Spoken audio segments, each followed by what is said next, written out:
Assalamualaikum warahmatullahi wabarakatuh. Terima kasih atas kesempatan yang telah diberikan kepada saya. Selanjutnya akan dipresentasikan tentang titrasi asam basa.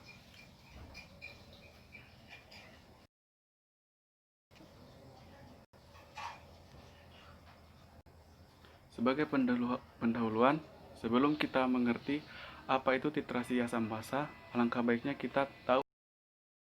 Nah, titrasi adalah alat yang penting dalam menyediakan data kuantitatif dan kualitatif untuk sampel.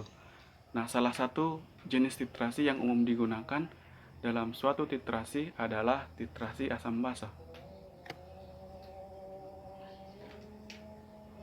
Nah, di mana prinsip dari titrasi asam basa ini adalah memerlukan larutan asam dan basa untuk analit dan titrat. Titrasi asam basa memiliki berbagai jenis, misalnya seperti titrasi asam kuat, basa kuat. Salah satu contoh yang dapat kita jumpai adalah titrasi HCl dengan NaOH. Nah, dari hasil misalnya contoh reaksi NaOH tambah HCl akan menghasilkan NaCl dan H2O. Dari grafik dapat kita lihat bahwasanya terjadi titik ekuivalen pada pH 7 atau pH netral. Ini diakibatkan karena ion H+ bereaksi dengan OH- akan membentuk H2O sehingga hasil akhir titrasi pada titik ekuivalen pH adalah netral atau sama dengan 7. Nah, selanjutnya titrasi asam kuat, basa lemah.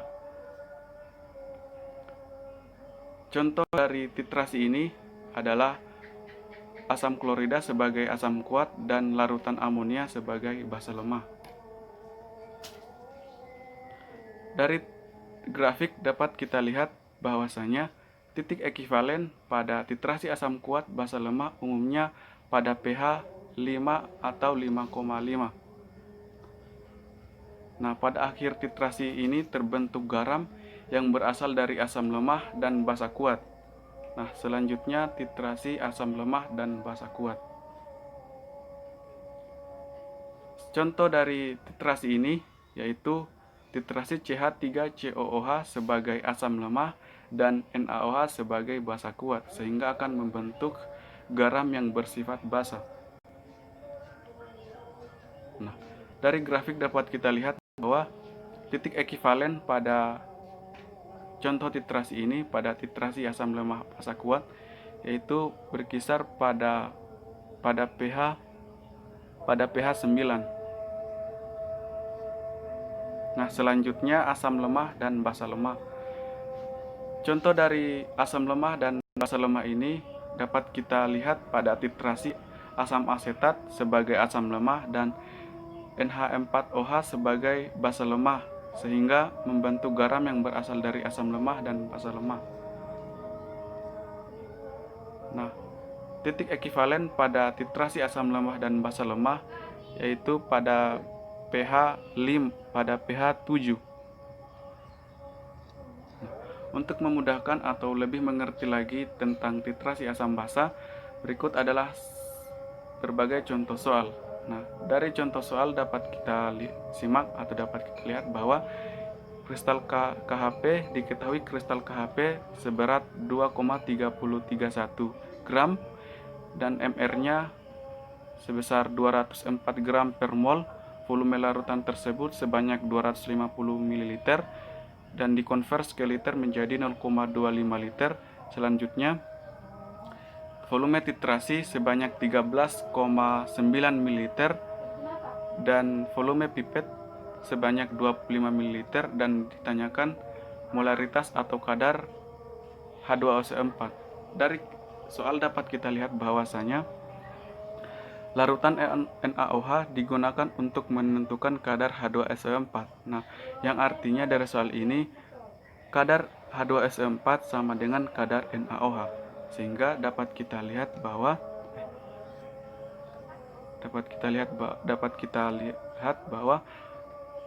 molaritas dari kristal KHP sebanyak 0,044 molaritas,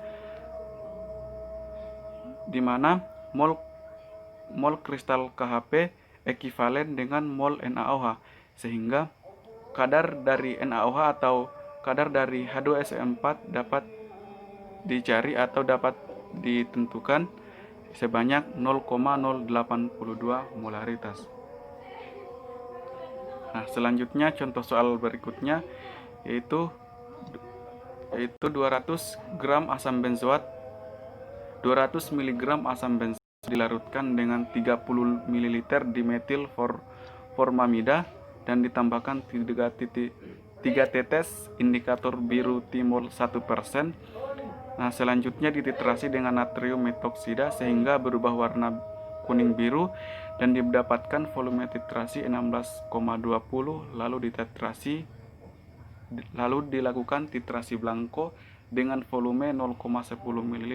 Nah, selanjutnya dari soal ini yang ditanyakan yaitu menghitung normalitas NaOH, menghitung normalitas Na metoksida.